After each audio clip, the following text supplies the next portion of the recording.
was going to ask you about what Bob McNair, that's the owner of the Houston Texans, where he came out and said, we're thinking about Jadeveon Clowney. First of all, what owner talks in January about what they're going to do with the number one overall pick, and what owner would actually tell you the truth of what they're considering doing? We'd really love to trade down 4 or 5 spots with somebody who wants to come up and get Jadeveon Clowney. Hey, Atlanta, you've got a franchise quarterback. You need a pass rusher. Why don't you trade up with us, and then we can take a quarterback at number 6 and pick up some other stuff to address our other needs. I mean, it's so transparent. It's so obvious. They're not going to take Jadeveon Clowney. They need a quarterback. They desperately need a quarterback. And, unless they pull off a trade or get somebody in free agency, quarterback is their glaring need. They'd love to trade down and still get the quarterback they would take with the number 1 overall pick. And you could send Jadeveon Clowney, to Atlanta, SEC country. They certainly need a defensive player, an impact player. But I didn't rule out putting him with J.J. Watt, when the Texans were on the clock with the number 1 pick. I didn't think the owner would come out and say, you know what, we're thinking about pairing him with J.J. Watt.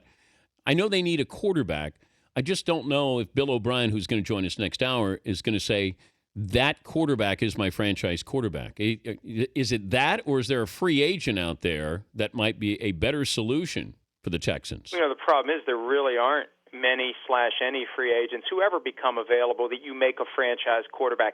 There are teams that have franchise quarterbacks, and then there are the rest of the teams that are desperately searching for a franchise quarterback. And O'Brien has lived it at the NFL level, what it means to have a franchise quarterback, a guy like Tom Brady. That's how you become a consistent contender with a true franchise quarterback. And now that the rookie wage scale is in place, it's so much cheaper to roll the dice with the first overall pick on a guy who may be a franchise quarterback. And if it doesn't work out, you're not losing $50 million, and you're going to be back in position to draft a franchise quarterback again if it doesn't work out, because you're going to be at the top of the draft again. Okay, how many franchise quarterbacks are there in this draft?